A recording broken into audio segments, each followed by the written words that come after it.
tema é mentalidade de reino. Só para poder memorizar com muita facilidade, repita comigo: mentalidade de reino. Porque eu gosto de repetir, porque é didático. Você sabe que os judeus aprendem o Antigo Testamento inteiro repetindo, né? Não é porque você é um papagaio, não é porque você tem que repetir tudo que o pastor fala, mas é porque memoriza, consolida o conhecimento na sua mente. Queridos, todos nós estamos envolvidos em algo que é muito maior do que nós mesmos. Todos nós.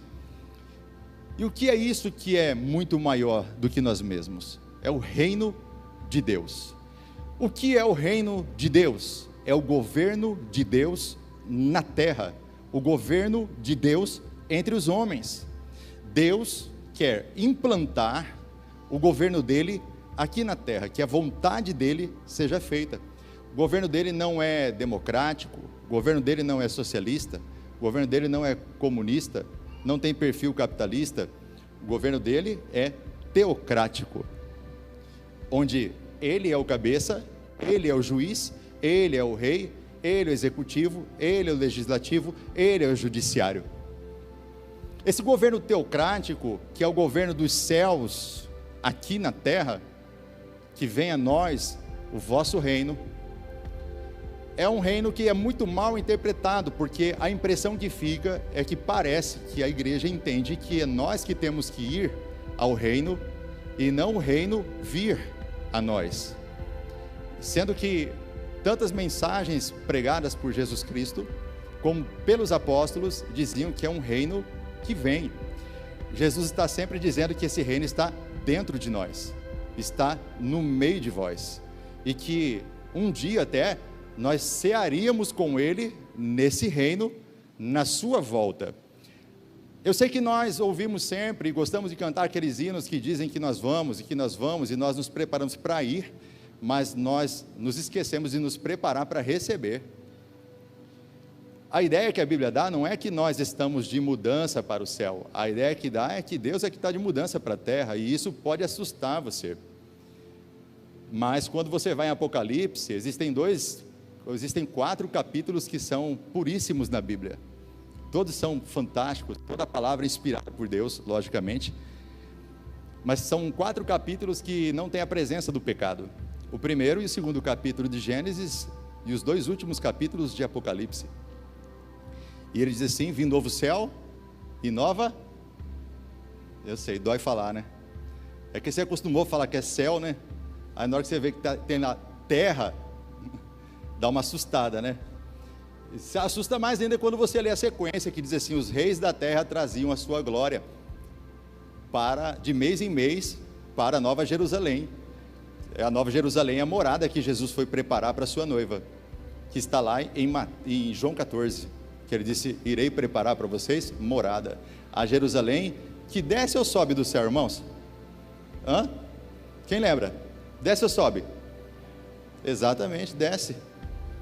A Nova Jerusalém que desce do céu, que será o quê? A morada da noiva. Ele diz assim: eis a morada entre Deus e os homens. Eu serei seu Deus e eles serão o meu povo. Eis a noiva do Cordeiro, ataviada, que desce para o céu, preparada para o encontro com o seu noivo. Quem é a noiva? Quem é a noiva? Diga comigo, igreja. Quem é o noivo? Diga comigo, Jesus Cristo. O pessoal da internet também está acompanhando. Esse reino que deseja conquistar territórios, esse reino que deseja se expandir na terra, é um projeto maior que nós. É o projeto que é maior do que a nossa vida. É o projeto que o apóstolo Paulo, apóstolo Pedro, Tiago e todos os outros apóstolos, bem como os outros discípulos, decidiram morrer por esse projeto. Qual era a mensagem que Jesus pregava? Arrependei-vos, porque é chegada a salvação. É assim, não é? Amém? Não, amém. Arrependei-vos, porque é chegado o reino. Exatamente, o reino de Deus ou o reino dos céus. Essa é a mensagem central de Jesus, pode procurar. E se você perceber a mensagem principal do apóstolo Paulo, Pedro, Tiago, João e etc. Arrependei-vos, porque é chegado o reino. Esse reino dos céus, esse reino que é teocrático, esse governo de Deus, exige requisitos para que você faça parte dele. Não é qualquer pessoa que pode entrar. Eu me lembro da conversa entre Cristo e Nicodemos, quando Nicodemos disse: Senhor, eu fiz um cálculo aqui matemático, eu percebi pelo racional que você faz os milagres que você faz porque você veio do céu, e que se você não viesse de lá, não tinha como você fazer o que você faz. E Jesus disse para ele assim: olha, você viu o reino. Aí ele fica todo feliz. Jesus disse: mas se você não nascer da água e do Espírito, você não pode entrar no reino. Aí ele fala: como que eu vou entrar nesse reino? Eu vou ter que entrar de novo na barriga da minha mãe para poder nascer? E ele disse: não, que isso, eu estou falando de coisas com você terrenas e você não consegue compreender. Imagine se eu falasse de coisas espirituais, como seria?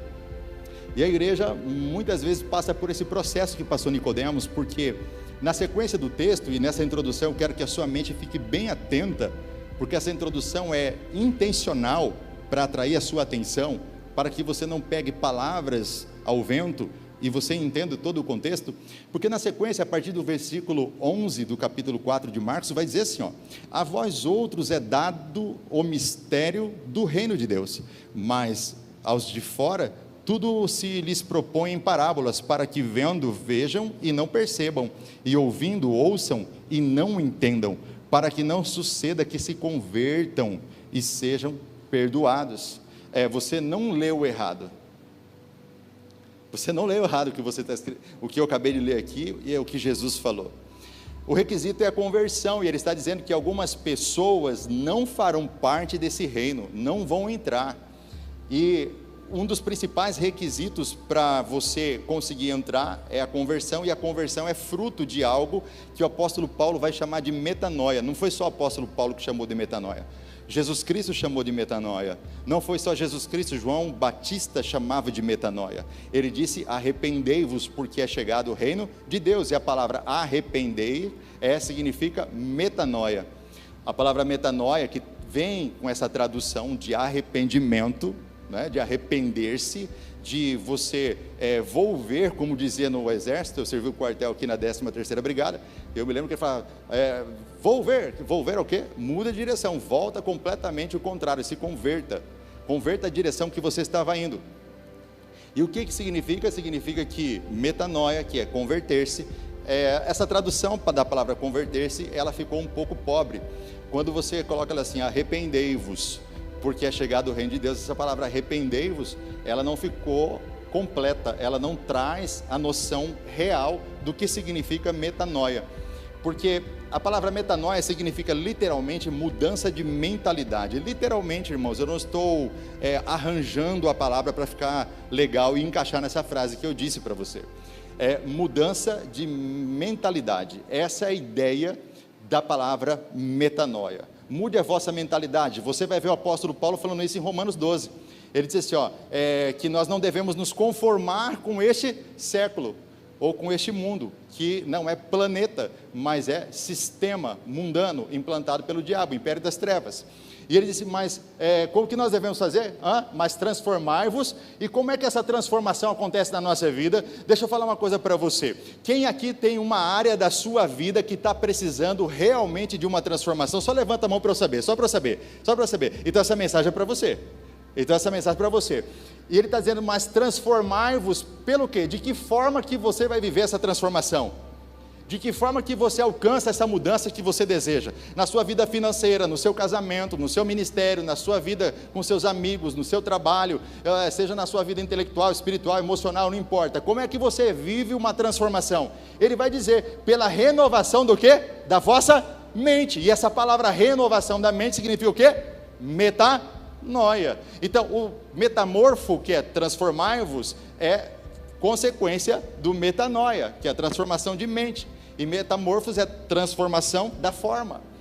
Então, por isso nós não devemos amoldar com esse mundo. Agora, o que eu estou tentando dizer para você nesta noite, nessa introdução, e passar para você, que metanoia é o mais poderoso processo que acontece na vida de uma pessoa. Não há nada mais poderoso que possa acontecer na sua vida do que metanoia. Então, se eu fosse você, eu prestava muita atenção, porque essa era a principal mensagem de Jesus.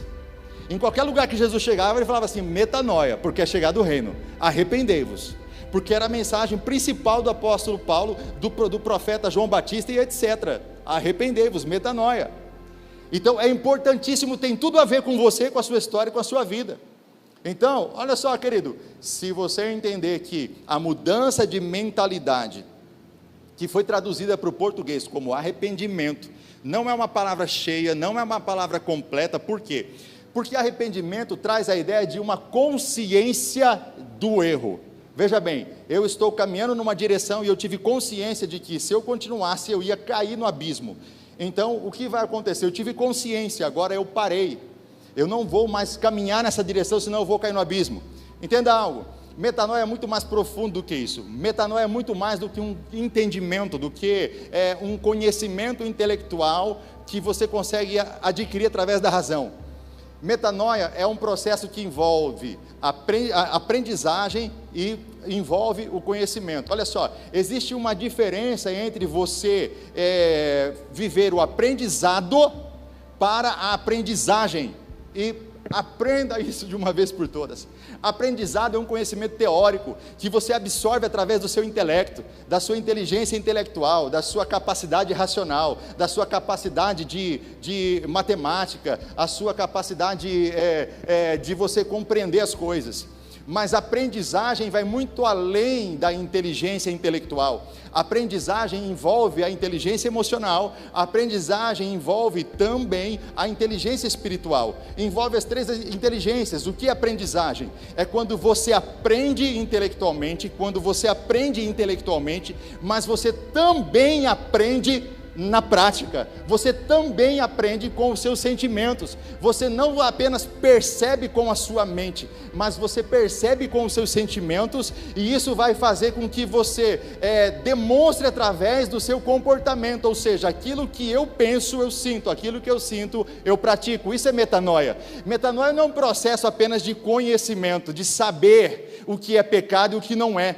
Metanoia é um processo de você sentir e mudar a direção que você estava, e mudar até mesmo o hábito que você tinha. Vou dar um exemplo bíblico para você entender melhor. Você vai se lembrar da história de Saul e Davi. Davi cometeu pecados muito piores do que Saul, mas muito piores, muito piores. Qual é a diferença entre Saul e Davi? É que Saul estava sempre buscando o quê? Uma desculpa para os seus erros. Ele nunca errava porque ele errava mesmo, entendeu? Ele nunca batia no peito, assumia a culpa e falava assim: ei, foi culpa minha, Deus. Era mais ou menos igual Adão e Eva. Lembra da história? Porque a ideia que nós temos é que quando Deus vem para o jardim do Éden, Deus está surpreso com a queda de Adão e Eva. Não, Deus sabia. Muitos outros têm a ideia de que quando Deus se aproxima do jardim, ele vem nervoso, querendo disciplinar de todas as formas. Não, Deus chega como passeando. E quando Deus vem passeando, Ele dá a oportunidade para Adão, que é o responsável pelo jardim, que é o responsável pela terra, o governador da terra, o rei da terra, que Deus havia instituído para cuidar de todas as coisas, especialmente da árvore do conhecimento do bem e do mal e da árvore da vida. E quando Ele se aproxima de Adão, Ele está esperando o que de Adão? Que ele faça como Davi, bata no peito e fala assim: Pai, pequei, contra Ti somente eu pequei, perdoa-me, Pai, porque eu me arrependo. Torna-me da alegria da salvação, renova em mim um espírito inabalável e cria em mim um coração puro. O que Adão faz? Faz como muitos de nós: Senhor, é o seguinte, não fui eu, foi a mulher que Tu me destes. Aí sabe o que acontece? Ele passa a autoridade para quem? Eva. Aí Deus chega em Eva e fala o quê? Ele fala assim: não, foi a serpente. Aí ela passa a autoridade para quem? Para a serpente. Aí Deus vai na serpente, só falta a serpente falar: não, foi o Senhor que fez eu pecar, quem mandou me criar? No final, quem tem que terminar culpado de tudo? Então, veja bem, queridos, a aprendizagem, que é o processo de metanoia, é diferente do aprendizado. Não basta você saber que errou, é preciso mudança. Deus não tem problema com seus erros. Deus já resolveu o problema do pecado na cruz. Quem tem problema com os pecados e com os seus erros é você e as pessoas. Deus não tem dificuldade alguma de perdoar qualquer pecado que você tenha cometido, só há um pecado que Ele não perdoa. Você conhece como a blasfêmia do Espírito Santo, que traduzindo para o nosso português significa todo aquele pecado que o Espírito Santo está te convencendo do pecado, da justiça e do juízo, e você não quer se arrepender. Ou seja, como termina o texto que nós lemos? Quem tem ouvidos, ouça o que o Espírito diz. Porque quando você não ouve o que o Espírito diz, você está endurecendo o seu coração. E quando você endurece seu coração, você fica fora da terra prometida. Quem está pegando? Então o povo endureceu o seu coração e não participou da promessa de Deus, de uma terra que mana leite e mel. Quem pode dizer amém por isso? Então quando é que nós não somos perdoados? Quando nós endurecemos o nosso coração. Exatamente. E o que é coração? Coração é a palavra no grego original e no hebraico, que você pode traduzir por mente ou mentalidade. É quando você tem uma mente dura, uma cabeça dura. Você gosta de dar murro em pão de faca, você gosta de dar cabeçada na parede. Erra e nunca muda. Esse era Saul, é o exemplo que eu estou dando para você de saber qual é a vontade de Deus e praticar. Davi não apenas sabia, ele queria fazer a vontade de Deus. Quando Deus toma o trono de Saul, Saul abraça o trono e fala: quem mexer aqui vai morrer. Quando Deus toma o trono de Davi, Davi fala assim: pode levar o trono, só não retire de mim a tua presença, porque aonde eu estiver, se o Senhor estiver comigo, o Senhor é o meu pastor e nada vai me faltar. É disso que eu preciso, da tua presença.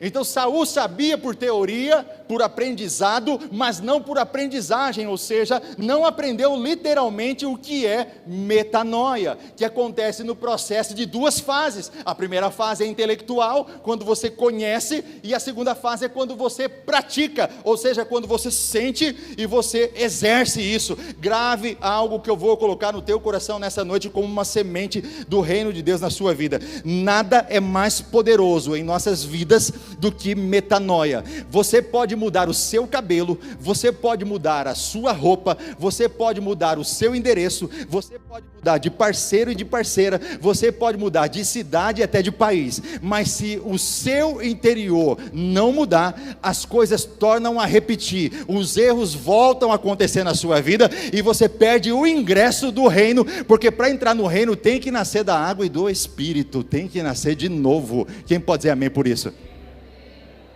Não há nada mais poderoso do que metanoia, senão as experiências vão se repetir em nossas vidas. Você vai sempre cair no mesmo erro: porca lavada que volta à lama, cão que volta ao vômito. Porque o exterior mudou. Foi lá e fez a chapinha, foi lá e colocou uma blusinha, foi lá e colocou uma lente verde, mas o interior não mudou. E essa mudança de mentalidade, ela acontece através de um fator tão importante chamado aquilo que está escrito no último versículo que eu disse para vocês: quem tem ouvidos, ouça, porque a fé vem pelo e ouvir o quê? Ouvir a palavra de Deus.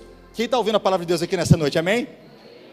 Ouvir é diferente de escutar. Você precisa entender que são dois processos diferentes.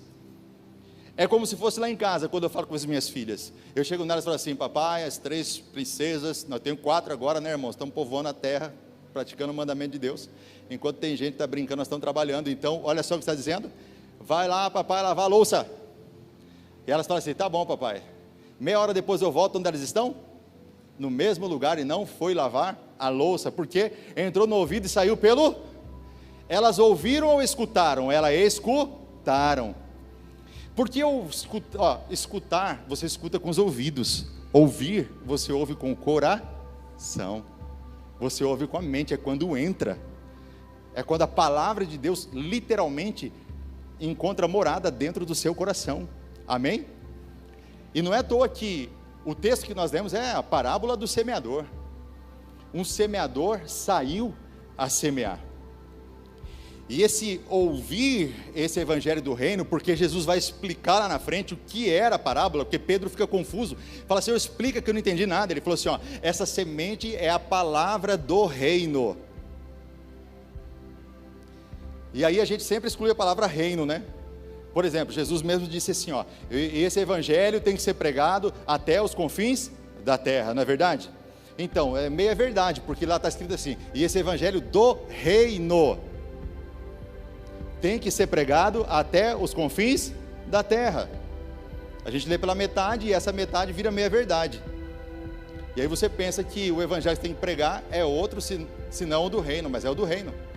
E o evangelho do reino possui características diferentes do que nós conhecemos por aí. Mas pega comigo aqui, olha só, a pregação de Jesus, a pregação dos apóstolos, fala à nossa mente, fala ao nosso coração, ou seja, ela entra nos nossos ouvidos e acessa a nossa mente, que é coração, de onde procede todas as saídas da vida. Então ela não fala para poder entrar no ouvido e sair pelo outro, você precisa entender que ela tem conteúdo, e esse conteúdo precisa achar lugar. Então, quando a pessoa ouve o evangelho, ela pode ou não mudar, porque existem pessoas que mudam e existem pessoas que não mudam, são aquelas pessoas que resistem, elas são resistentes no coração, e Deus é apaixonado por quem tem coração quebrantado e contrito, mas aos soberbos Ele resistirá.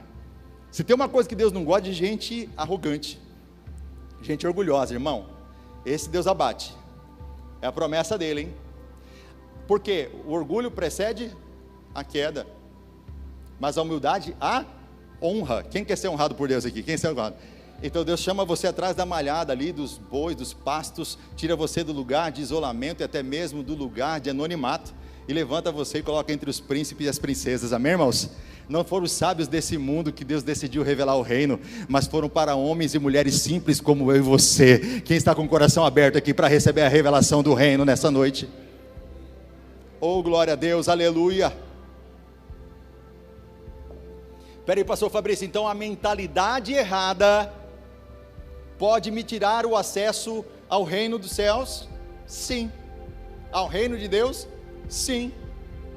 Qual que é a diferença de reino dos céus e reino de Deus? Nenhuma, é a mesma coisa, irmão. É só porque Mateus não falava o nome Deus. Ele não falava, ele não gostava de escrever o nome de Deus, ele não gostava de falar o nome de Deus, porque eles tinham uma ideia com eles de que não deveria falar o nome de Deus, e o de rei vai vir. Então eles, em vez de falar casa de Deus, elas falavam casa do Senhor, Espírito de Deus, Espírito do Senhor, reino de Deus, reino dos céus, para não falar Deus. Mas Lucas, Marcos, João, todos falam reino de Deus, e até Mateus, depois de um tempo, ele evolui, lá no final ele vai falar reino de Deus. Então a mentalidade pode impedir você, sim, de acessar o reino e acessar as promessas do reino, sim. Eu mesmo já preguei muitas vezes, e eu mesmo me corrijo quando eu disse muitas vezes que quem tem promessa não morre. Isso é mentira, o pessoal tinha promessa quando saiu do Egito e morreu. Morreram no deserto, morreram. E o que fez eles perderem a promessa? A mentalidade. Exatamente, foi a mentalidade. O que Deus encontrou em Josué e Caleb? Um espírito diferente, no original uma mentalidade diferente, uma forma de pensar diferente, porque eles tinham uma palavra de Deus e eles seguiram aquela palavra, enquanto os outros seguiram a palavra dos 10 espias, foram influenciados por eles. Então Josué e Caleb, que haviam ouvido a palavra de Deus, eles tinham uma forma de pensar diferente daqueles outros. Então quem tem ouvidos, ouça, ou seja, entenda, escute com o seu coração e não apenas com o ouvido. E quem é que pode escutar com o coração e não somente com ouvidos? Quem está comprometido. Entenda algo, só quem está comprometido com Cristo, só quem está comprometido com o reino, só quem entende que o reino é maior do que a sua vida. E se você ainda não achou uma razão que faça você dar a sua vida por ela, então a sua vida não tem sentido. Você só se sente vivo de verdade quando você está disposto a morrer por uma causa. E se você não está disposto a viver e morrer por uma causa, a sua vida não tem sentido aqui nessa terra, você está cumprindo tabela. Quando nós encontramos um sentido é quando nós achamos uma causa que é maior do que nós, porque aí nós começamos a entender que a nossa vida não é a coisa mais importante que nós temos, por incrível que pareça. Ah, pastor, eu não consigo acreditar nisso. Então, eu vou fazer agora você provar. Quem é a pessoa que você mais ama? Vai lá, qual que é a pessoa que você mais ama? Imagine agora, está repreendida, é só uma simulação, ela está na UTI. Deus chega em você e fala assim, você ou ela, escolhe quem vai. Quem queria? Se fosse minhas filhas, eu falava, opa, Deus, manda eu no lugar. Deixa as minhas filhas viverem. peraí, se eu estou escolhendo a vida delas, então significa que a vida delas é mais importante do que a minha para mim. Quem está entendendo? Simples, né? Amém? Então a sua vida não é a coisa mais importante, existem coisas que são mais importantes para você, amém? A vida de pessoas que você ama, e o reino de Deus é assim. Então os apóstolos não temiam morrer, os apóstolos não temiam a morte, eles não temiam os medos. Você sabia que na peste bubônica, por exemplo, lá na Idade Média, lá na Europa, a igreja, quando todo mundo fugia da Europa com medo de morrer, a igreja permaneceu na Europa e cuidava dos doentes? E por causa disso o evangelho voltou a reavivar na Europa, porque ao invés deles fugirem da praga, eles permaneceram firmes, fortes e ainda cuidando dos doentes, e Deus cuidava deles também. Sabia disso? E aí o evangelho volta a ter um reavivamento. Então, você deve estar me perguntando assim, pastor, então quer dizer que estar comprometido com o reino é um requisito para poder morar nesse reino, para poder fazer parte desse reino? Sim. E quem é que não está comprometido? Quem não entende? Gente, isso aqui é muito fácil.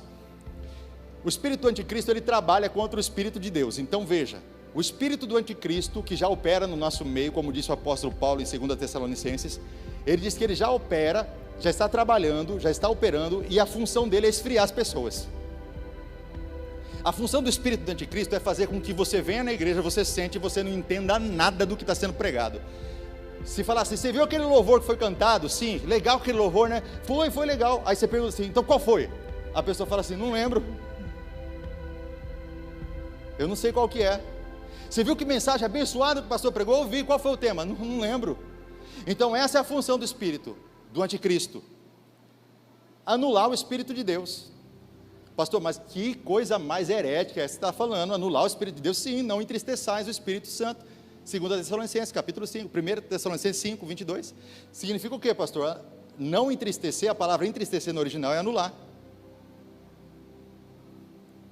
Não anuleis o Espírito, não extingueis o Espírito, não extinguais o Espírito, não adormeceis o Espírito, mas deixa ele vivo. Será que tem uma igreja viva aqui? Será que tem uma igreja viva aqui nessa noite? Será que tem? Porque muitos lugares que eu vou, no Brasil e no mundo, tive a oportunidade de pregar na Europa, nos Estados Unidos, etc., e no Brasil todo, eu posso dizer para você que em muitos lugares o povo está dormindo na hora do culto. O povo prefere assistir o culto lá de fora, quer dizer, na verdade, conversar na hora do culto. As pessoas estão perdendo cada vez mais fome e sede da palavra de Deus. Se tiver que ir ao culto, amém. Se não tiver, tanto faz. Parece que não vai fazer diferença alguma para elas.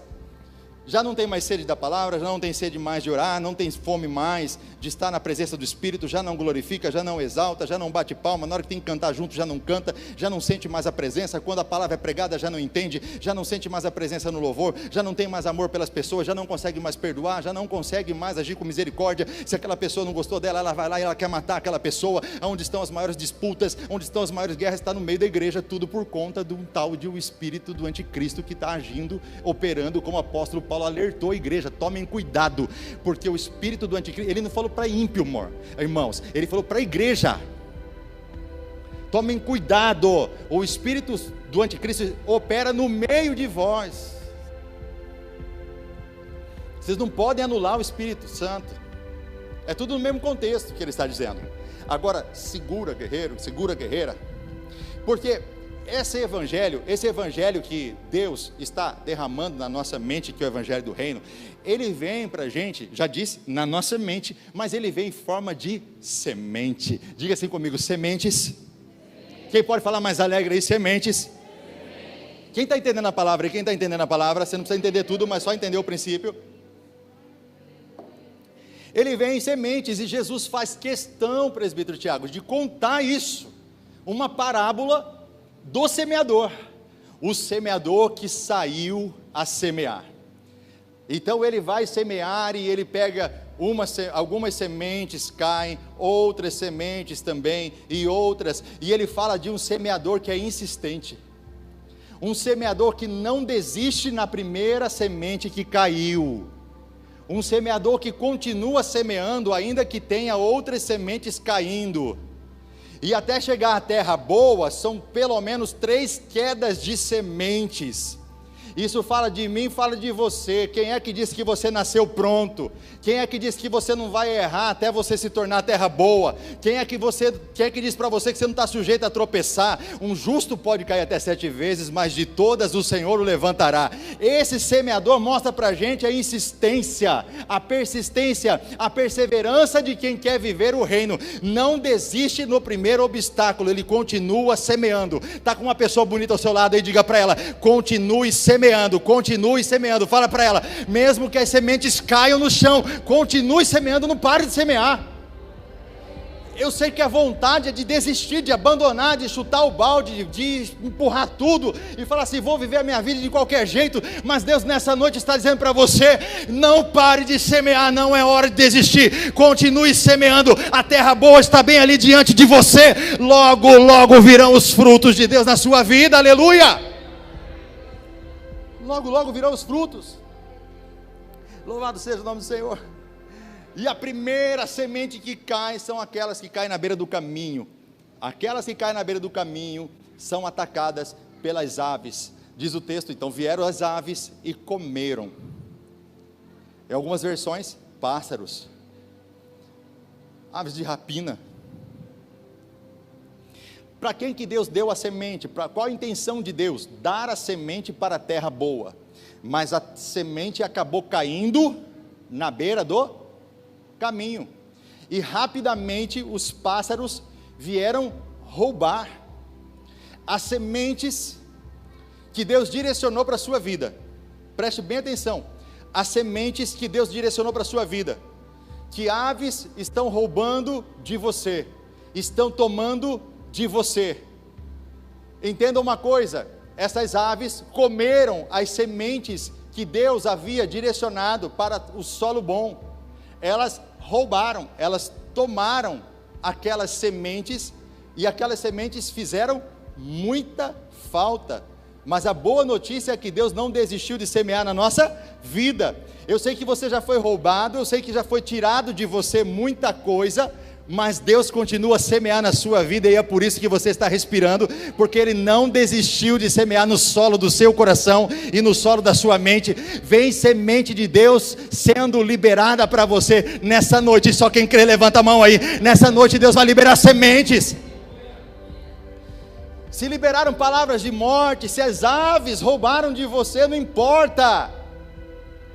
O que está sendo liberado para você é uma palavra de que Deus está derramando sementes novas na sua vida. Sementes novas na sua vida. Aquelas pessoas que muitas vezes até julgaram você pelas perdas que você teve, pelas aves que roubaram você, elas vão ter que ver você frutificando e vão glorificar o nome do Senhor junto com você, porque você vai frutificar 30, 60 e 100 por um. Aleluia. Quem quer frutificar aqui? Quem quer produzir?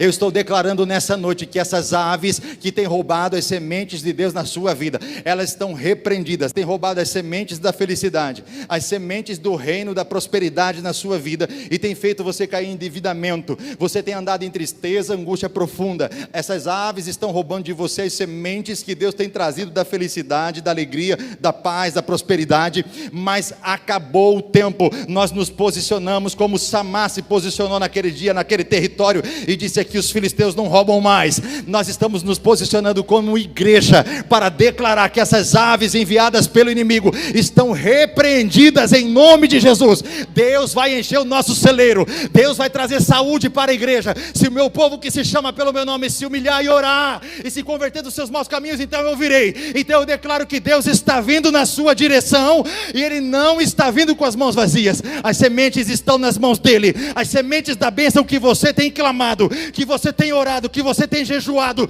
e que nas madrugadas você tem chorado. Deus está trazendo essas sementes, e pode ser hoje mesmo que elas vão sair daqui com você nas suas mãos. Quem crê nisso aqui nessa noite? Hoje mesmo, aleluia.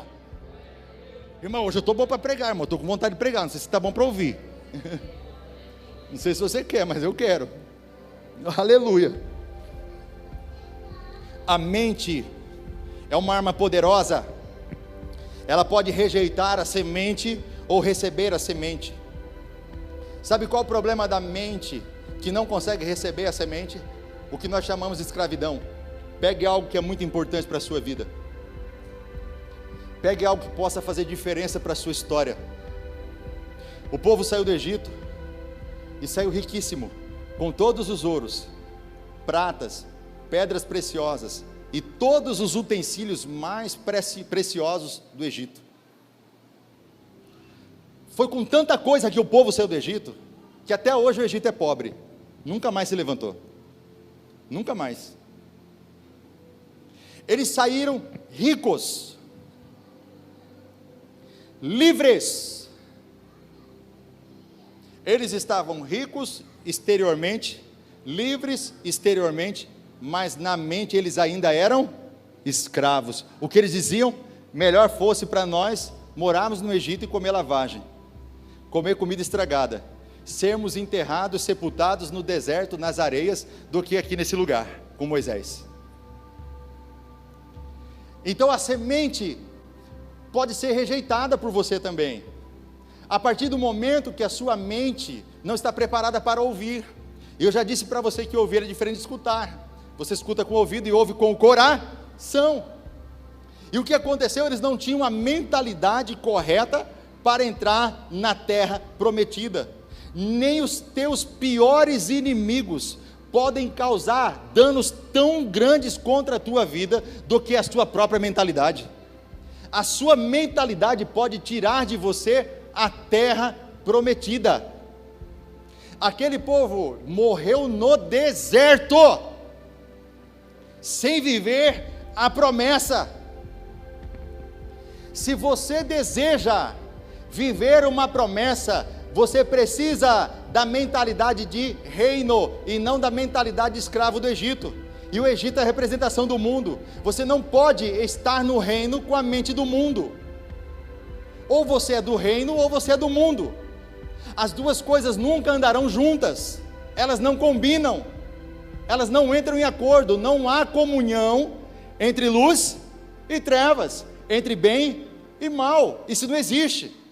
Se você deseja viver o reino e as suas promessas, você precisa de metanoia, de transformação da sua mentalidade, a forma que você observa a vida, a forma que você observa a realidade, tem que mudar, a forma de você, da sua perspectiva do futuro, da sua cosmovisão, da forma que você enxerga tudo. Se você começar querer viver o reino de Deus, mas com a mentalidade do mundo, você nunca vai conseguir entrar na terra prometida. A sua vida sempre será um deserto, você sempre estará prestes a entrar, parece que a promessa sempre está muito perto de se cumprir, mas nunca se cumpre.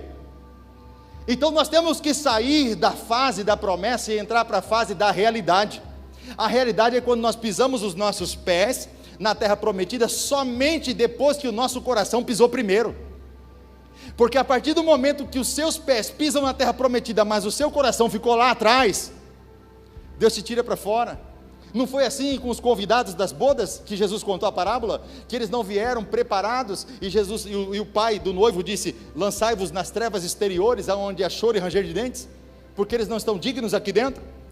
Você nunca será digno de viver as promessas do reino de Deus, sem que antes de seus pés pisarem lá, o seu coração pise primeiro, a sua mente esteja lá primeiro, você pelo lado de dentro comece a viver a promessa primeiro. Se você quiser crer, ou melhor, ver para crer, você não é digno do reino. Você precisa crer para ver, você precisa começar a viver dentro de você, aqueles sonhos que Deus colocou dentro de você, começa a viver ele aqui dentro primeiro, para quando você chegar lá, você já pensou em todas as possibilidades que haveria, quando você estivesse lá. Não pode ser uma surpresa, você não pode chegar no reino de Deus por acidente, é algo intencional, é algo que você se prepara, é algo que você trabalha a sua vida para isso. Você vai trabalhando a sua mente, você vai trabalhando o seu coração, você vai trabalhando o seu comportamento, você vai trabalhando a sua forma de pensar, de falar, você vai trabalhando os seus relacionamentos, as suas amizades, sabendo que as más amizades podem ser aves que vão roubar as sementes,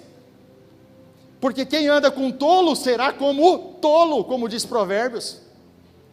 E nem ande com um homem bravo demais, porque o que vai acontecer? Senão você vai aprender a ser bravo como ele, e mais vale o manso do que o bravo. Então olha só o que está dizendo para a gente aqui, que mudar a nossa forma de pensar, mudar os nossos hábitos, parar de xingar, parar de falar bobagem, mudar até mesmo, principalmente o nosso histórico familiar. Histórico familiar é complicado de mudar. Você vem de uma família que enfrentou falência, você vem de uma família que enfrentou fracassos, você vem de uma família que enfrentou divórcios, e chega a sua vez, e na sua vez você tem a missão de quebrar. Você acha que vai ser fácil?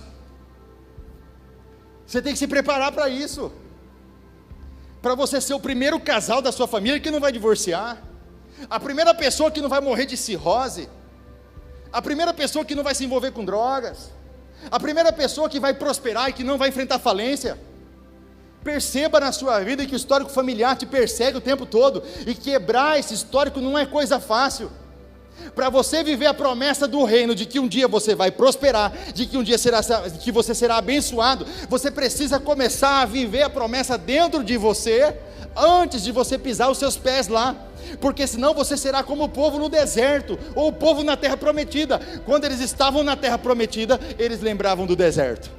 Quando eles estavam no deserto, eles lembravam do Egito. A mente deles estava sempre atrasada, nunca adiantada. Deus não gosta de gente que retrocede, Deus gosta de gente que avança de fé em fé, porque é desses que o coração deles se alegra. Quem aqui nessa noite avança? Quem nessa noite avança? Deus não está te chamando para viver o passado. Esquece o passado, esquece onde você caiu, esquece onde você errou. Se lembra de onde Deus te levantou, de onde Ele te tirou, e comece uma nova história. Tem uma terra prometida para você. Quem crê nisso aí, dê uma salva de palmas bem forte, bem forte, bem forte. Oh, aleluia.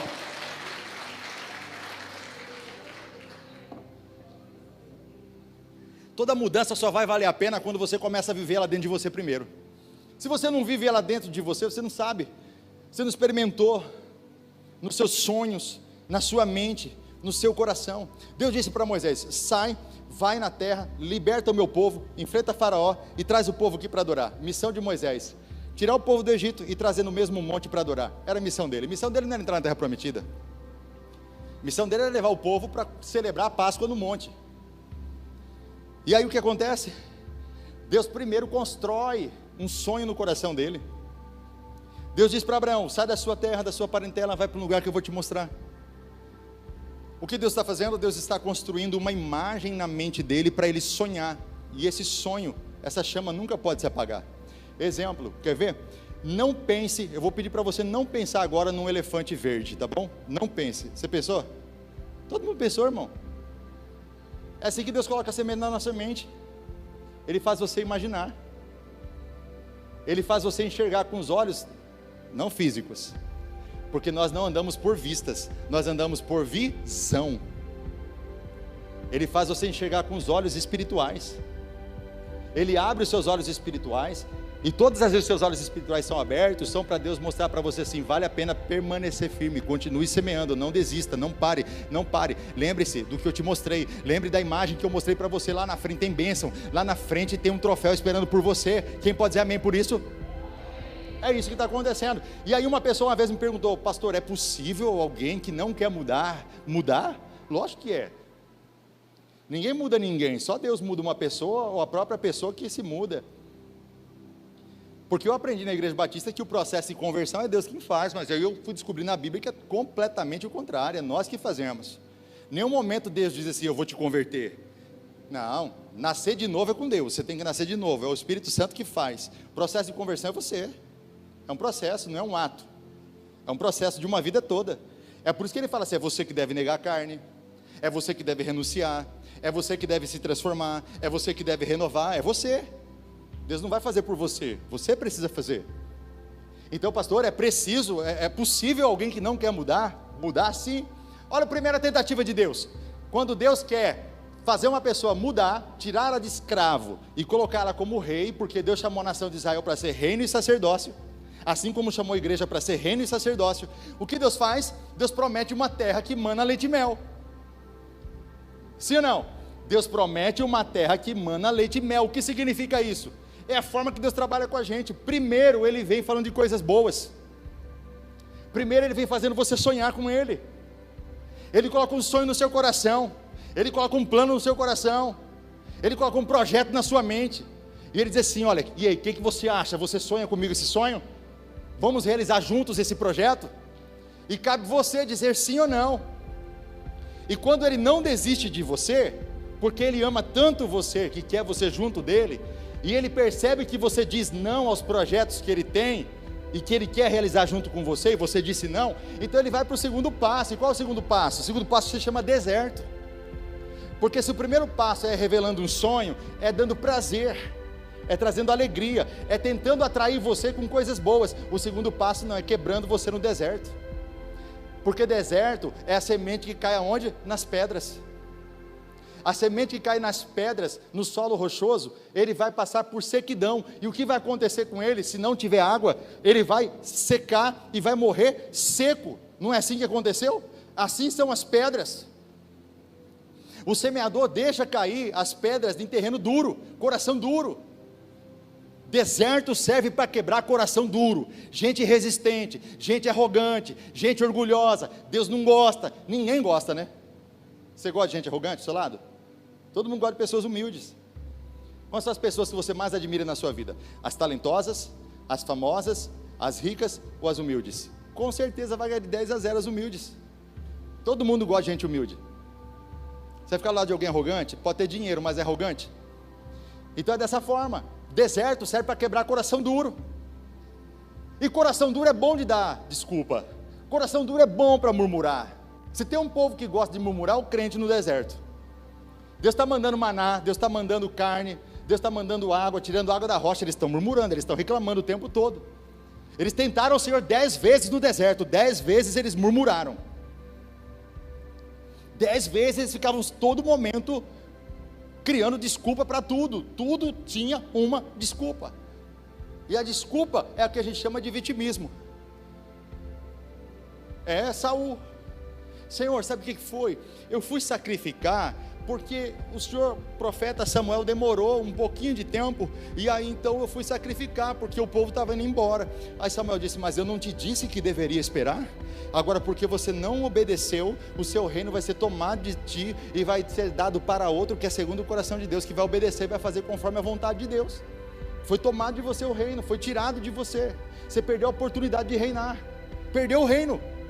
E tem gente que perde o reino por causa das suas desculpas. Irmãos, em 2003, eu estava sentado onde você está sentado aí.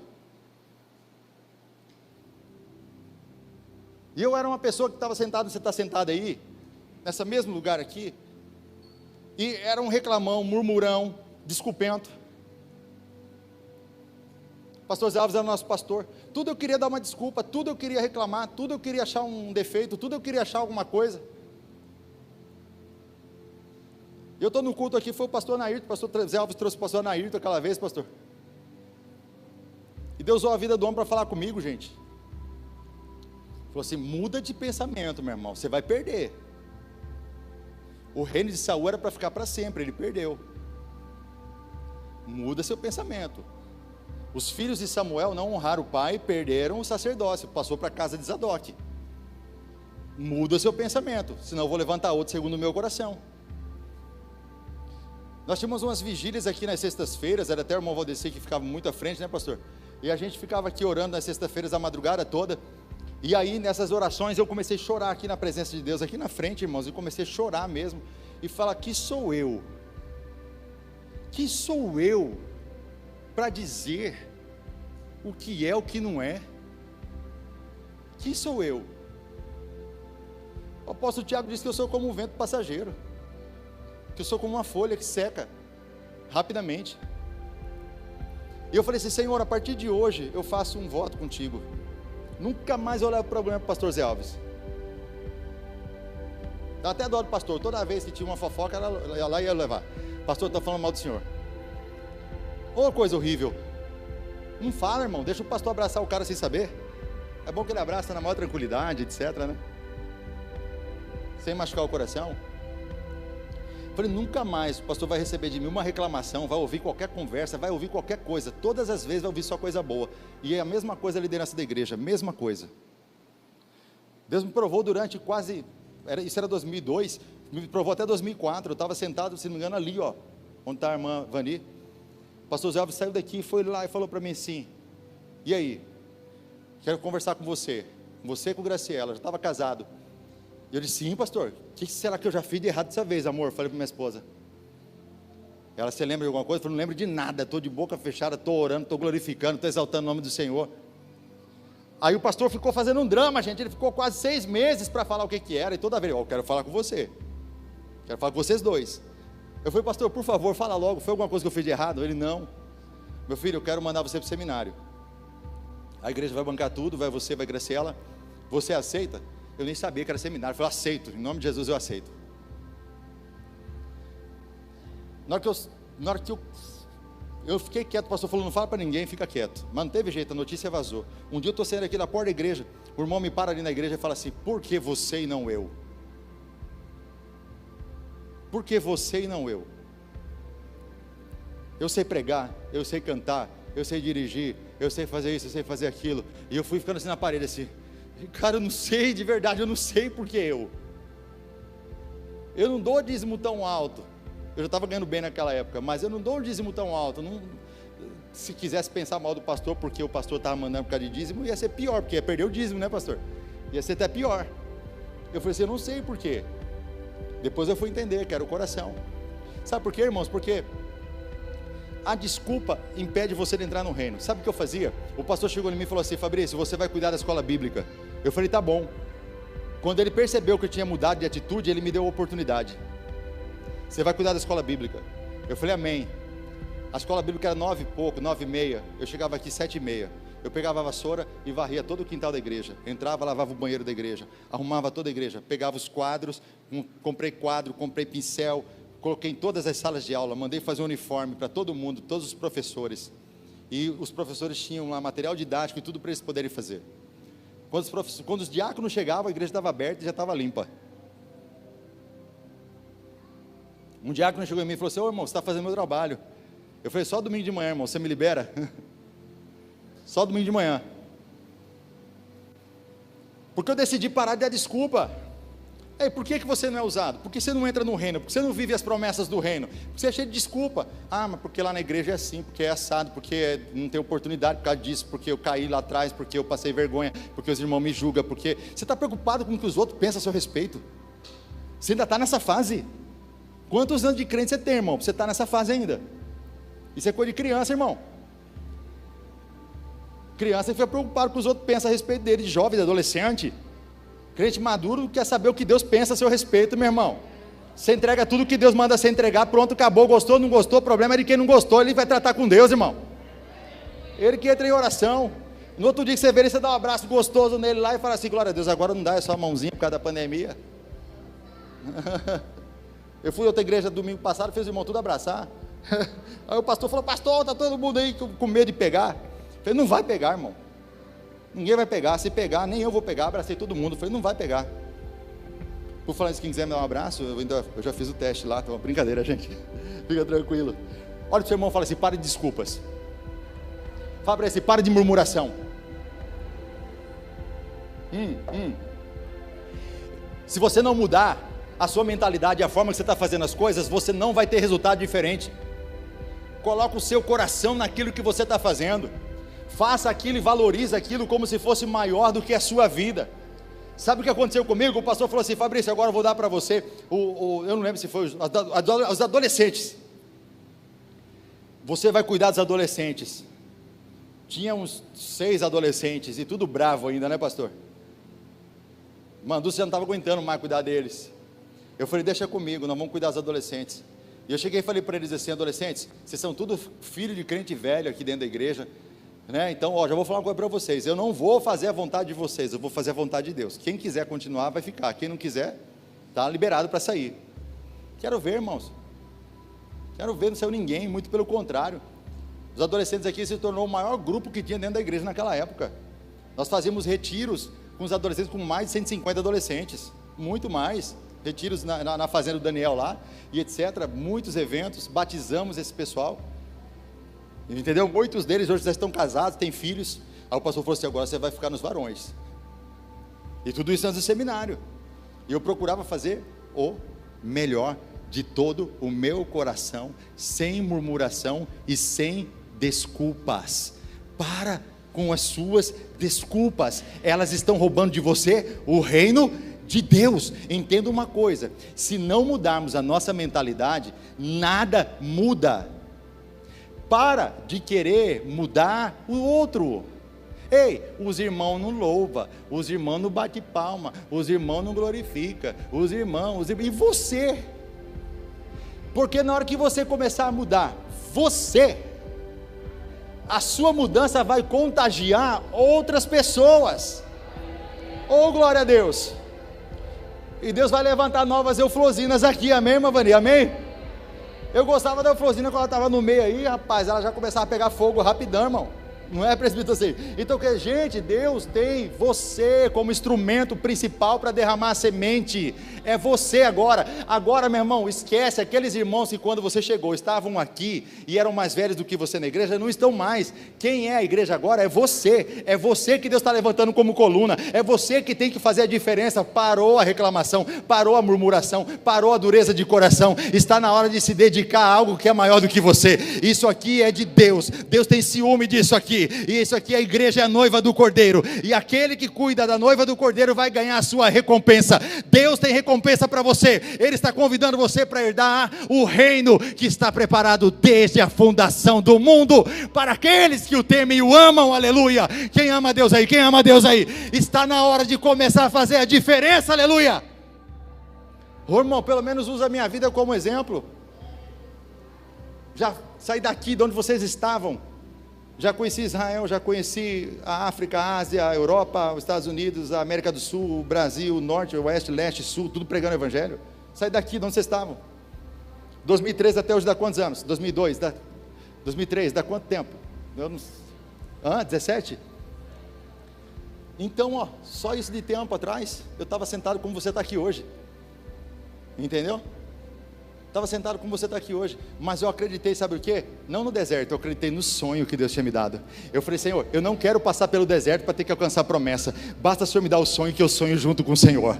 Quem sabe você está deixando de sonhar com Deus, mas Ele colocou em você a semente do sonho que Ele quer fazer aqui na terra, e Ele diz assim, eu vou usar você para poder fazer isso. Então é só você dizer assim, Senhor, na minha fraqueza, eu sei que o seu poder opera, então pode me usar. Senhor, eu sou tão fraco, às vezes eu sou tão pecador, mas é assim que Ele gosta, para que você lá na frente não dê glória a você mesmo, mas você glorifique o nome dEle, que pega aquele simples e pequeno e levanta e coloca entre príncipes. É o que Deus quer fazer com você. Ele quer mudar a tua história, Ele quer mudar a sua situação, mas Ele está esperando você sonhar com Ele. Quem quer sonhar com Ele aqui nessa noite? Quem quer sonhar com Ele aqui nessa noite? Segura aí que eu estou com fome, gente, de pregar, mas já está na hora de ir embora. Ei, povo amado. Eita, Jesus amado. Eu gosto de pregar, irmão. Você gosta de ouvir? Eu gosto de pregar, irmão. Porque a terceira semente, pega aqui que eu vou resumir para a gente chegar ao final. Porque a terceira semente caiu aonde? Em espinhos. Caiu aonde, irmãos? Fala comigo, espinhos. E o que são espinhos? Espinhos são distrações que roubam de você o reino. Você acha que são os pequenos, ou melhor, você acha que são os grandes pecados que está acabando com o seu ministério? Que está acabando com o seu casamento? Que está acabando com a sua vida financeira? Você acha mesmo, de verdade? É? Você acha que são os grandes pecados que derrubam os pastores? Sabe qual que é a minha experiência de mentoria, trabalhando com pastores de 50, 60 anos, 70 anos, que quando eles caíam e caíam feio, pecadão, porque na Bíblia tem sim pecadinho e pecadão, tá? Tem pecado que é para a morte, e tem pecado que não é para a morte. Tem pecado que você não deve orar, e tem pecado que você deve orar. Tem pecado que não vai ser perdoado nem nessa vida, e nem no porvir. Tem pecado que vai ser perdoado nessa vida, e pode não ser no porvir. Tem pecado que não é perdoado nessa vida, e pode ser perdoado no porvir. Pastor, que história é essa? É simples. Entrega o corpo dele para Satanás para que a alma dele seja salva. Não foi perdoado nessa vida, mas vai ser no porvir. Blasfema com o Espírito Santo, não será perdoado nem nessa vida e nem no porvir. Ponto, acabou. Então tem pecado e pecado sim. Então, eu esqueci onde que eu estava. Do espinho. Distrações. Gente, distração. O tal da distração é poderoso para roubar do povo o reino de Deus. Você acha que você é livre porque você simplesmente vai lá na praia, e você está lá com sua família na praia, e você fala assim, que gostoso, eu sou livre. Você acha que essa é a verdadeira liberdade? Deixa eu dar uma notícia para você, essa não é a verdadeira liberdade. Porque muitas vezes que você está lá na beira da praia, sabe como você está? Você está assim, Senhor, que gostoso, mas eu estou lembrando daquele irmão que eu estou com raiva dele. Mas eu estou lembrando daquela dívida que eu tenho que pagar. Mas eu estou lembrando daquele problema que eu tenho que resolver. A verdadeira liberdade não acontece do lado de fora, acontece do lado de dentro. E sabe o que sufoca o nosso ministério, nossa vida espiritual, nosso casamento, nosso relacionamento com os irmãos, com os amigos, o nosso sucesso empresarial, o nosso emprego? O que sufoca são os espinhos, são os pequenos. Sabe por quê? Eles começam pequenininho, mas eles crescem. Não, gente, vocês não entenderam, não é? Sabe qual que é o problema dos espinhos? Eles crescem pequenininhos, mas eles crescem. Nenhum problema que começou grande na sua vida te derrubou. O que te derrubou foi que ele começou pequeno. Por quê? Porque você deixou ele crescer. E aí que está o problema. Quando eles começam a crescer, começa a crescer o desânimo, começa a crescer a desculpa, começa a crescer a murmuração, começa a crescer por todo lado. Os espinhos começam a crescer. E eles crescem. E sabe o que eles fazem? Eles sufocam. Hoje você briga com a sua esposa, você não pede perdão para ela, nem ela para você. Um pequeno espinho. Amanhã você briga de novo, não pede perdão para ela e não pede para você. Aí vocês fazem as pazes, sem pedir perdão, simplesmente volta a conversar. Aquilo vai virando uma bola de neve, vai virando pequenos espinhos. Quando você vê, seu casamento está em crise. Quando você menos esperar, tem um galã do seu lado e uma gatinha do seu outro lado. Porque o homem começa um galã e ele termina um galão. O galão. Casado novo, né? Assim, dá uma enxada, irmão, vira galão. E aí, esses pequenos espinhos revelam que a gente começa a mudar o nosso interior para pior. E olha só, aprenda uma coisa que é uma chave de sabedoria nesse final da mensagem. Você nunca vai ver as coisas como elas são. Você sempre verá as coisas como você é. Nós não vemos as coisas como elas são, nós vemos as coisas como nós somos. E se você começa a ver o seu casamento, você começa a ver a igreja, você começa a ver seu ministério, seu trabalho, sua vida financeira, sua vida com os seus relacionamentos, se você olha para uma pessoa e você começa a ver mal nela, isso não é ela, é você. Esse é o efeito espelhamento que a psicologia chama, é o efeito Big Brother. Quando você vai votar em alguém para sair no Big Brother, não sei se é essa porcaria, mas se assistir, livre-se disso, irmão, que isso é distração. Mas isso começou com um experimento, e esse primeiro experimento que foi feito na Europa, o que acontecia? As pessoas votavam em quem parecia com elas. Você já viu aquela pessoa que você fala assim, meu sangue não bateu com a dela? Já viu? Sabe por quê? Você identificou nela algo igualzinho você, que você não gosta em você, e você viu nela. Então todas as vezes que você vê ela, você vai se enxergar. Então você prefere não ver ela, para não ter que reconhecer que você também tem esse erro. Entendeu? E sabe qual que é o problema disso? É que você é a média das pessoas que você convive. Os seus relacionamentos determinam quem você é, quem você se torna. O seu conteúdo é determinado pelos seus relacionamentos, o que você lê, o que você assiste, o que você ouve, com quem você conversa. Se as pessoas que estão à sua volta são espinhos na sua vida, você nunca vai crescer, elas sempre vão crescer mais do que você. Todo o mal que tem na vida delas vai crescer mais do que o bem que está na sua. Pastor, mas o bem sempre vence o mal. Eu sei, mas isso lá no final, até lá você já sofreu demais. Então quando você começa a perceber que você precisa se relacionar com sabedoria, até com as pessoas, e que você precisa entender que a média das pessoas que convivem com você está formando o seu caráter, formando o conteúdo interior de você, você já começa a se preocupar com quem você conversa, o que você conversa e os segredos que você revela. Porque tem gente que é tão difícil que até o Facebook sabe tudo o que acontece na vida dele. Estou com dor de barriga, Facebook, estou com dor de barriga. Estou com vontade de dormir, Instagram, estou com vontade de dormir. Guarda, irmão, não precisa falar tudo não. Provérbios fala a respeito disso, as pessoas que se abrem demais, elas se envolvem em espinhos, e esses espinhos sufocam, eles criam distrações. E sabe o que mais que você tem distração? Você tem medo, distração. Medo é uma distração. Você tem medo do futuro, você está morrendo de medo de passar fome, está morrendo de medo de perder o emprego, está morrendo de medo que Deus deixe você na mão. Aí você carrega consigo, muitas vezes, síndrome do pânico, você carrega consigo alguns sentimentos de angústia profunda, você está sozinho no seu carro dirigindo, e você começa a pensar, e aquele pensamento vai angustiando você, e vai criando uma dor dentro do seu peito, e vai dando um medo, um pavor, e você não sabe por que a sua vida não está indo para frente, por causa dos espinhos que estão crescendo na sua vida. E esses espinhos hoje, tem um inseticida especial aqui para matar eles, amém, irmãos?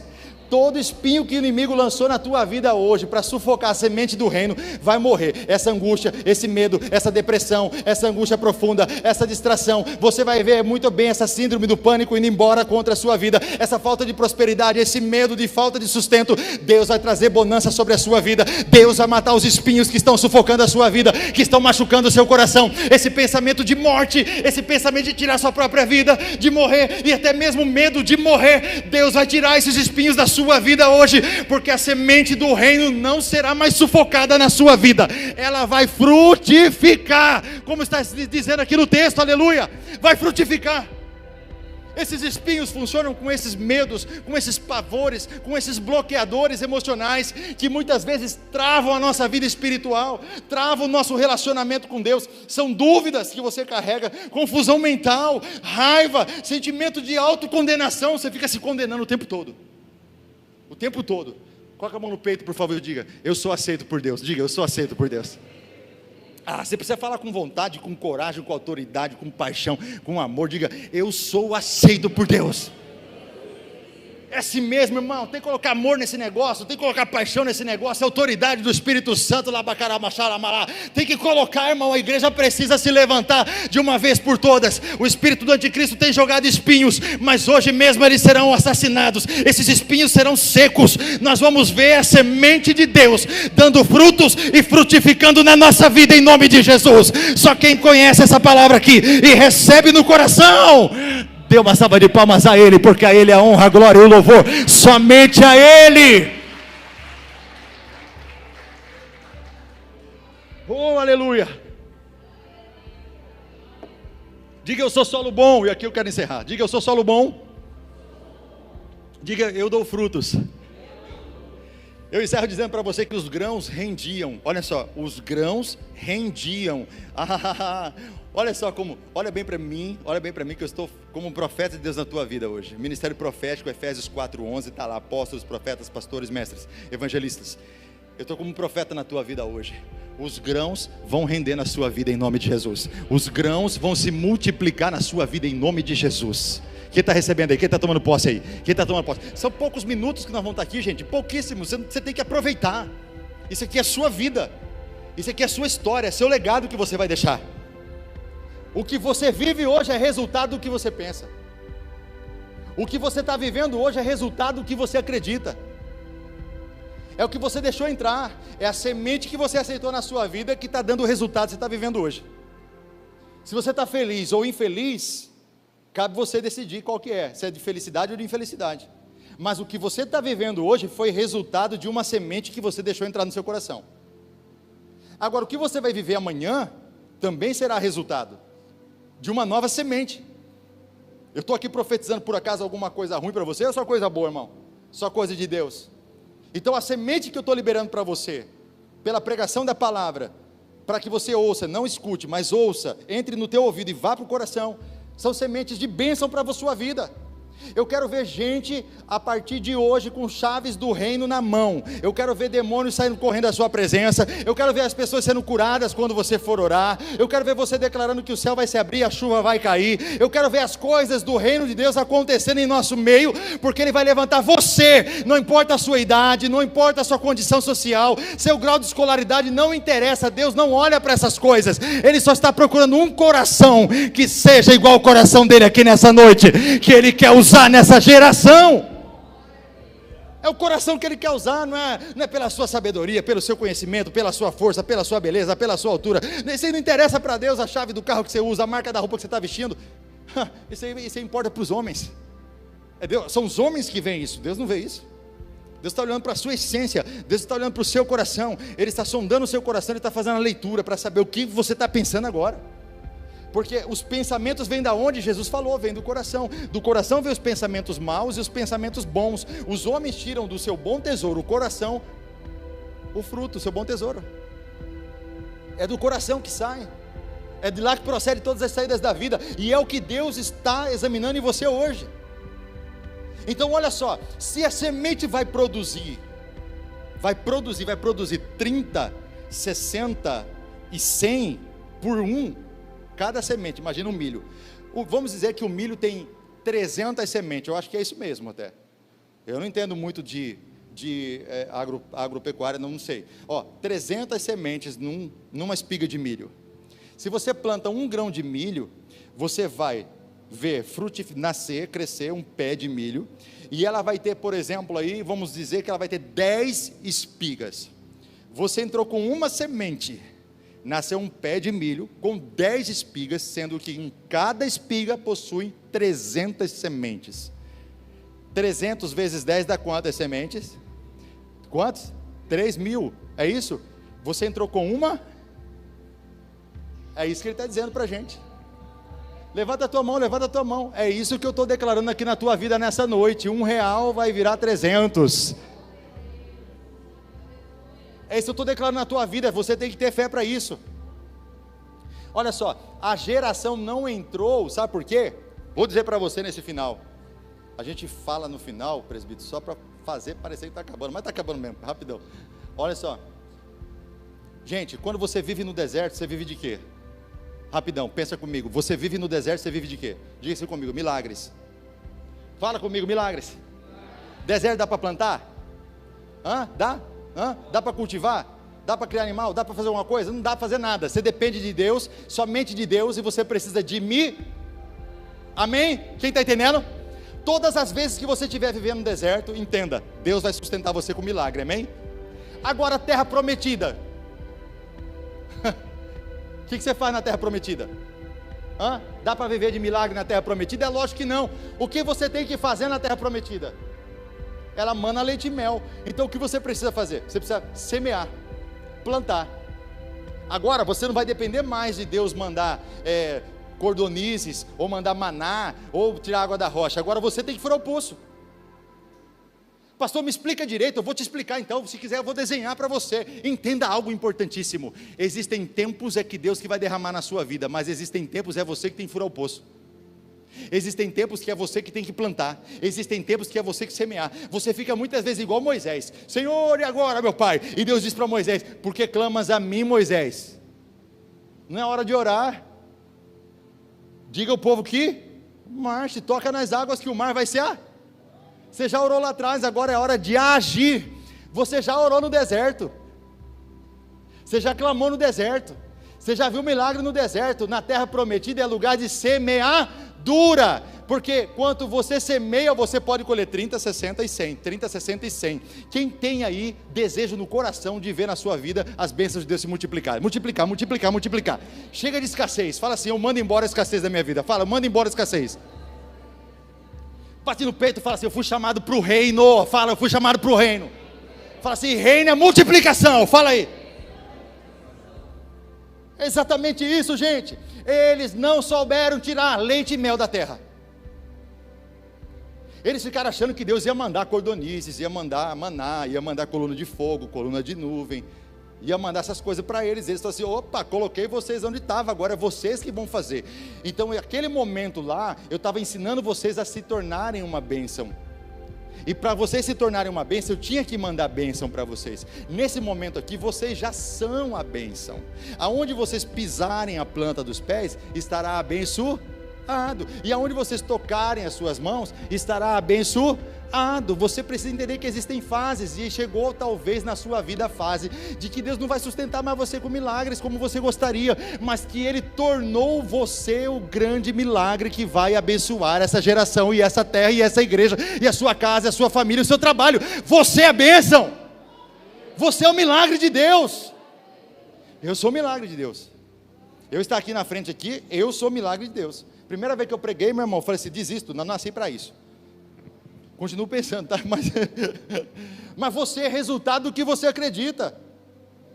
porque aquilo que você recebeu, a semente, você vai frutificar aquilo que você recebeu. Então olha só, sementes de Deus estão para ser derramadas na sua vida nesta noite. Sementes de Deus estão para serem derramadas na sua vida nesta noite.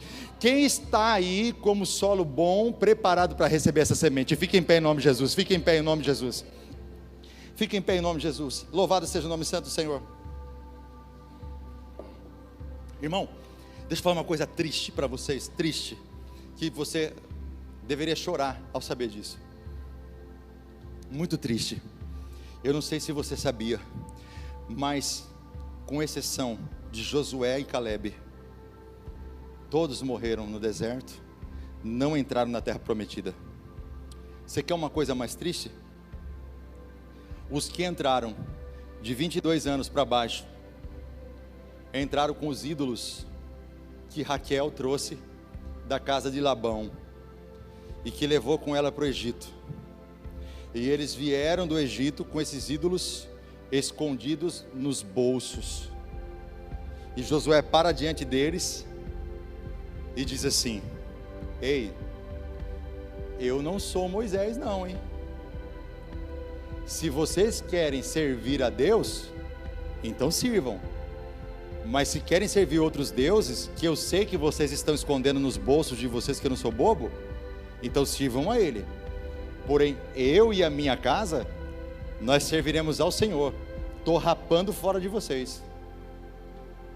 Estou indo embora. Tchau. Vocês me fizeram perder 40 anos no deserto da primeira vez. Eu já poderia ter entrado com Calebe. Mas em obediência a Moisés, eu fui com vocês para o deserto. Moisés ficou de fora. Eu, mais uma vez, perder mais 40 anos com vocês, por teimosias e dureza do coração de vocês. Aqui, ó, eu e minha casa vamos servir o Senhor, vem todo mundo. E olha, sabe o que acontece com o texto? Josué 11 vai contar essa história e diz assim que Josué foi tomar posse do território que era dele. E o território que era dele estava habitado. Você sabe que a terra prometida estava cercada por 7 nações de gigantes. Não estou falando de fracotes ou gigantes mongoloides, não tem aqueles gigantes que você vê hoje em dia que anda até com... Não, é gigante mesmo. E Calebe falou assim: deixa comigo que eu estou novo, joga o meu terreno na minha mão e os gigantes que estiver lá eu arrebento. E aí Josué falou assim: e da minha terra eu também arrebento, deixa comigo que eu pego eles todos. E as outras tribos falam assim: tem como vocês vencerem o gigante para nós? O nosso. Josué e Calebe falou assim: negativo. Cada um vai vencer, cada tribo deve vencer os gigantes que estão ocupando a sua tribo. Olha o seu irmão, fala assim: tem hora que é você que tem que resolver o problema. Pode falar, fala para ela, é você que tem que resolver. Ninguém vai resolver por você. Aí o texto vai dizer assim, ó, notícia triste que eu quero dar para vocês. Ó, notícia triste. Naquele tempo veio Josué e eliminou os anaquins da região montanhosa de Hebrom, porque Josué ocupou Hebrom. Eu já estive em Hebrom. De Debir, de Anabe e de todas as montanhas de Judá e de todas as montanhas de Israel. Josué os destruiu totalmente, com as suas cidades juntas. Ele destruiu. Olha o 22. Quando você lê só o 21, você conclui seu pensamento dizendo que Josué matou todos os gigantes. Olha o 22. Nem um dos anaquins sobreviveu na terra, dos filhos de Israel. Nenhum. Aí o texto vai e faz uma vírgula. Somente em Gaza, em Gate e em Asdod, que alguns fugiram para lá e sobreviveram. Quem entende de Bíblia já pegou faz horas. Porque eles vão passar pelo período dos juízes, a pior época do povo de Israel. Todos os juízes que foram levantados, você conta no dedo os que foram segundo o coração de Deus. Termina com Samuel sendo esse cara, segundo o coração de Deus. Sansão fracassou, Gideão fracassou, Débora por um tempo venceu, mas fracassou no final. Ninguém aguentava fazer sucessão. Sucesso sem sucessão é sinônimo de fracasso. Sucesso sem sucessão, não adianta você vencer. O nosso Deus é o Deus de Abraão, de Isaac e de Jacó. Se Isaac e Jacó não vencer, não vai adiantar. Não basta Abraão vencer, Isaac e Jacó também precisa vencer. E aí o que acontece? eles não conseguem fazer sucessão, porque eles estão adorando outros deuses, e Josué não é igual a Moisés. Moisés é manso. Moisés vai lá e briga com Deus por causa do povo. Josué não. Josué falou assim: queima esse povo. Quero nem saber, já perdi 40 anos da minha vida cuidando deles. Rebenta com eles, Deus. Eu vou cuidar com a minha família e vou servir o Senhor. Josué já era um cara mais colérico, um cara de guerra. E aí o que acontece? Diferente de Davi, que era, de Moisés, que era manso. O que acontece quando esses gigantes que escapam para Gate, que escapam para Gate, e vão morar naquela região, a gente sabe que poucos anos depois, quando termina o livro de Juízes, já começa o livro importante falando da história de um ancestral de Davi, mostrando que Davi vai nascer, e quem é a pessoa que termina a missão que Josué e Caleb não conseguiu terminar? Quem? Ele mesmo, o homem segundo o coração de Deus, Davi. Vai levar o pãozinho de queijo, vai levar os grãos, e vê lá um gigante filisteu, que escapou de Josué e de Caleb, confrontando e afrontando o povo durante 40 dias, dizendo que não tinha homem. Irmão, precisava orar para saber que era a vontade de Deus para derrubar aquele gigante? Precisava? Não, eu conheço a história, eu sei que escapou, e eu vou pegar agora. Então esses caras escaparam para Gate, se prepararam, treinaram durante mais de 200 anos, para retornar para um confronto, para reconquistar a terra que era deles, quer dizer, era deles, né? E quem é que aparece? Davi, um cara que tinha uma missão, entregar pão de queijo para os irmãos, mas ele olhou e falou assim: ó, existe algo que é mais importante do que entregar pão de queijo, existe algo que é mais importante do que a minha própria vida, é o que? Terminar a obra que Deus quer que eu sei que seja terminada, então eu vou concluir aquela obra. E sabe o que ele faz? Ele bate no peito, fala para o rei, fala assim: não tem homem aqui mesmo não, deixa comigo, eu resolvo. Mas você é menino, moleque, não sabe fazer nada, não interessa, eu vou lá, vou resolver, já matei urso, já matei leão, eu vou pegar, deixa comigo. E o que ele faz? Ele vai lá com a funda, 5 pedras, e acerta só uma, derruba o gigante, corta a cabeça do gigante, leva a cabeça do gigante para onde? Com a sua espada, futuramente, para Jerusalém, está escrito no texto, e Jerusalém ele coloca lá um lugar, essa cabeça, esse crânio, tanto que você sabe que o símbolo da morte é o quê? É um crânio, em símbolo quem? Golias, e ele coloca essa caveira onde? Num monte. E como se chama esse monte? Monte Gólgota. E o que significa Gólgota? Golias de Gates. E onde foi que Jesus foi sepultado? E Jesus era filho de? E quando ele vence o símbolo da morte, que é a caveira, ele vence novamente todos aqueles que eram contra a vontade de? A história é a mesma, gente, nunca mudou. Desde Gênesis 3,15, Deus prometeu um descendente que pisaria a cabeça da serpente e que seria ferido no calcanhar, mas que daria de volta o reino para os homens. O reino perdido. A mensagem deveria ter como tema o reino perdido, que agora vai ser recuperado. Aí Jesus chega e diz assim para Pedro: tu me amas? Pedro podia falar assim: eu sei pescar. Não, tu me amas? Eu sei cantar. Tu me amas? Eu sei pregar. Eu não quero saber se você sabe pregar, cantar, dirigir, se você tem dinheiro, se você não tem, não quero saber. Eu quero saber se você me ama.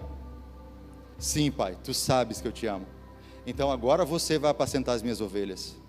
Então agora toma aqui as chaves do reino dos céus. O que você ligar na terra terá sido ligado no céu. Porque quando estiverem 2 ou 3 reunidos e concordarem a respeito de alguma coisa, será concordado no céu. Eu quero concordar com 2 ou 3 pessoas, pelo menos, mas eu sei que tem mais aqui, sobre a multiplicação das chaves de Deus, para que Ele entregue na vida de pessoas. Deus está entregando para você nessa noite o reino. Quem sabe você só recebeu o evangelho da salvação.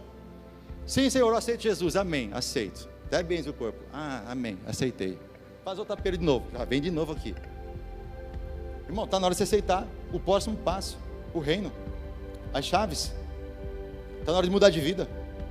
O reino é mais do que aprendizado. O reino é aprendizagem. É quando você entra de corpo, alma e espírito. Quando você está integralmente dentro dele, você é digno do reino. A salvação é graça, o reino não. O reino é tomado por esforço. Você quer essa cura? Milagre é do reino, cura é do reino, libertação é do reino. Tudo é reino de Deus sendo manifestado. Você quer o reino? Vai vir milagre, vai vir libertação. Deus vai abrir as portas da prosperidade. Deus vai abençoar você no seu casamento. Deus vai abençoar na sua saúde. Vai abençoar na sua vida. É reino. Isso é você que tem que tomar essa decisão. O meu apelo aqui hoje não é o evangelho da salvação. Quem quer aceitar Jesus como Salvador? Não. Eu quero fazer um apelo diferente hoje. Jesus é o rei desse reino e só os salvos podem entrar lá. Mas eu quero perguntar, quem quer entrar no reino de Deus, no reino dos céus? Quem quer as chaves do reino, que abre e ninguém fecha, que fecha e ninguém abre? Quem quer viver o sobrenatural? Bota a mão no seu peito e fala, chega do natural. Fala, chega do natural. Fala assim, eu estou entendendo hoje que eu preciso do sobrenatural. Chega de ser Nicodemos, só falar de coisas naturais, vamos falar de coisas mais profundas. Quem quer o reino? Pastor, você já viu minha idade? Eu já estou velho. E daí, meu irmão? Abraão foi usado com 75, Moisés com 80. Ei, Noé tinha mais de 100 anos. Eu tenho 3 minutos para orar. Vou colocar o cronômetro aqui, 3 minutos. Quem quer o reino? Sai do seu lugar, vem aqui à frente, por gentileza. Quem quer o reino? Que se não quiser, não tem problema, irmão. Eu não vou ficar magoado com você não, tá? 3 minutos, vou colocar no cronômetro aqui. Sai do seu lugar rapidamente. Quem quer viver o reino de Deus? Sai do seu lugar rapidamente e venha. Mas venha com humildade, irmão. Venha com humildade. Eu não vou ficar triste se você não quiser, tá? Porque o reino não é para todos, tá? Jesus falou isso. O reino é para os escolhidos. Para alguns eles falam em parábolas, mas para outros é dado a conhecer os mistérios do reino. Deus está revelando o reino para algumas pessoas nessa noite. Se aproxime um pouquinho mais do altar. Presbítero Januário, vem um pouquinho só mais. Enquanto você está vindo, vem olhando para mim, só para eu contar uma história para você. Pastor, me explica como que é o reino. O reino é assim, no reino você não pesca, é o peixe que pula no seu barco. Sabia disso? Ei, joga a rede do outro lado, puxa. Tem até ajuda de outros barcos para poder carregar. No reino é assim, meu irmão. No reino, você abre a boca do peixe e você acha uma dracma. Sai moeda para você pagar os impostos. Quem está entendendo? Quem está entendendo? No reino, surdo ouve, cego vê, mudo fala, coxo anda. No reino, você começa a ver o céu se abrindo sobre a sua cabeça. Você declara e começa a acontecer coisas sobrenaturais. Chega do natural, irmão. Você já viveu o natural tanto tempo todo, está igual a Nicodemos. Está na hora do sobrenatural. Deus quer pessoas que têm o desejo de viver o sobrenatural. Deus gosta de gente assim, irmão. Deus não gosta de gente muito normal, gente. Muito normal, muito assim certinho. Parece que essas pessoas têm medo de andar sobre as águas, entendeu? Se você está no barco, ele te chama, você não sai do barco, você fica no barco, porque tem medo, vai colocar o pezinho na água, opa, não, está frio. Deus gosta de gente ousada, que coloca os pés nas águas, e nem que for para afundar, você sabe que Ele vai te resgatar, se for preciso. Ele segura na sua destra fiel, se passar pelas águas, não te afogarás. E se entrar no fogo, como foi os amigos de Daniel, também não te queimarás. Deus gosta de gente assim. Ei, sabe por que hoje eu estou aqui no altar, você está aí, e eu poderia estar sentado com você hoje? Sabe por que eu estou aqui hoje? Porque eu decidi viver o sobrenatural. Levante a mão para o céu, diga assim: Senhor, humildemente, eu venho diante de Ti, Todo-Poderoso, crendo que o Senhor é o semeador, e que semeia na minha vida as bênçãos que eu preciso, as promessas que eu necessito. E nesta noite eu reafirmo a minha aliança contigo. O Senhor é o meu Deus, o meu único Deus. Eu não sigo a deuses estranhos. Não há outra em minha vida senão a Ti. Eu me rendo a Ti, eu me humilho perante a Ti, e eu resisto ao diabo, e ele vai sair da minha presença com seus espinhos, com suas pedras e com as suas aves de rapina. Saiam da minha vida e da minha família agora, em nome de Jesus. Quem está sentindo indo embora aí? Aves de rapina estão saindo da sua vida, pedras estão saindo da sua vida, espinhos estão saindo. Está chegando a semente da bênção de Deus. Quem pode dar uma salva de palmas a Ele? Bem forte, bem forte, bem forte.